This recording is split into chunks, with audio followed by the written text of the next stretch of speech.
Olá, pessoal. Bem, essa questão fala de uma esfera de cobre de raio Rzão que está eletricamente carregado com uma carga Qzão. A situação é a seguinte, aqui está a esfera, ela tem um raio Rzão e existe aqui na sua superfície uma carga Qzão. E essa figura mostra o potencial em função de Rzinho, sendo que o Rzinho vale 0 no centro da figura. Olha se você interpretou bem essa informação.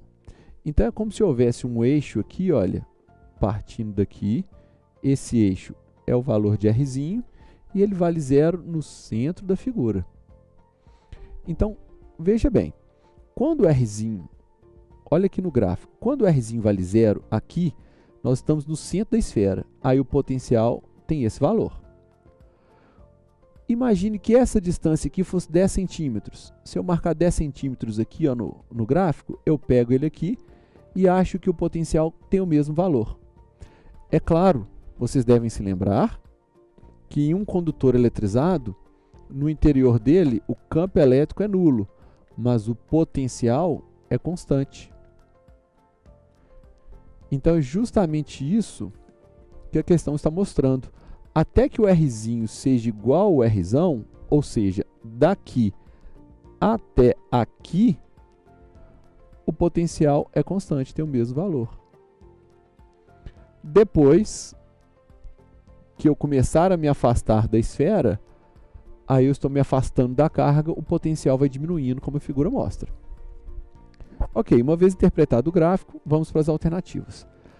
Na letra A fala que o trabalho realizado para transportar uma carga de prova do Rzinho igual a 0 até o Rzinho igual a Rzão sobre 2 vale 2K Qzinho sobre Rzão. Bem, parece difícil, mas não é. Onde que o Rzinho vale 0? Aqui. Onde que o Rzinho vale Rzão sobre 2? Aqui. Para transportar a carga daqui até aqui, não há realização de trabalho, porque o potencial é constante. Lembram que o trabalho para transportar a carga, a gente calcula com essa fórmula, Q vezes ΔV? Ou seja, se o potencial é constante, a diferença de potencial é 0, o trabalho vale 0. Então a letra A está errada. A gente nem precisa conferir esse valor, porque vale 0. Na letra B fala assim, ó, o trabalho realizado para transportar uma carga menos que 0, sendo que esse valor, o módulo desse valor é muito menor do que a carga Qzão. Então, espera aí. Ele está falando que ele vai pegar uma carguinha negativa, que o valor em módulo é muito menor do que a carga da esfera.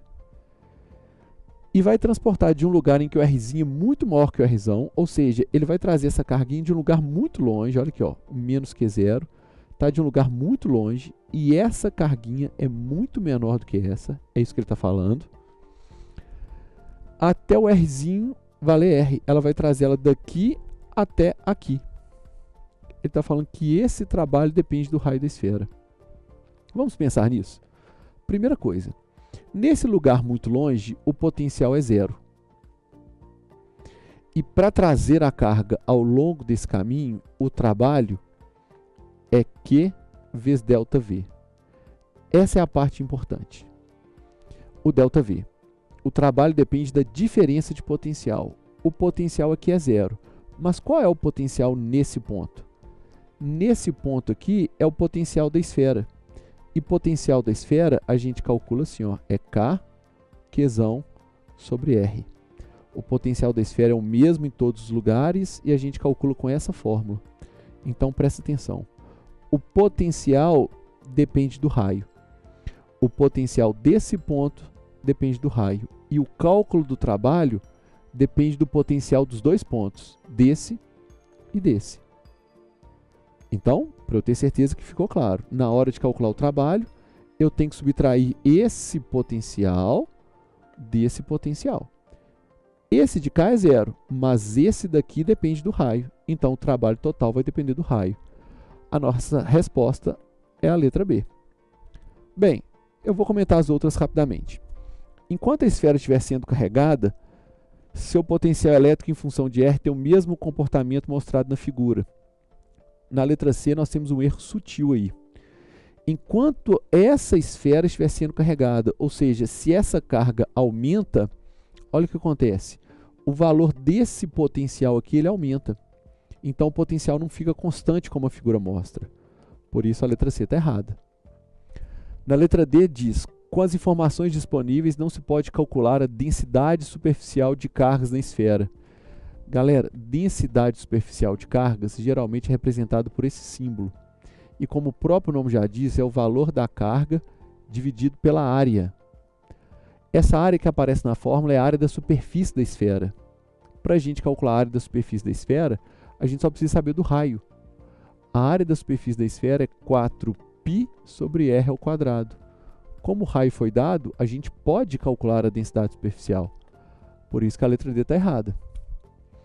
E na letra E, segundo a representação de Faraday, como V é constante no interior da esfera, as linhas de força do campo elétrico são paralelas nessa região.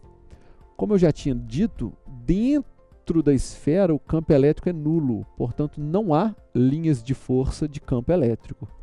Então a letra E também está errada. A nossa resposta é de fato a letra B.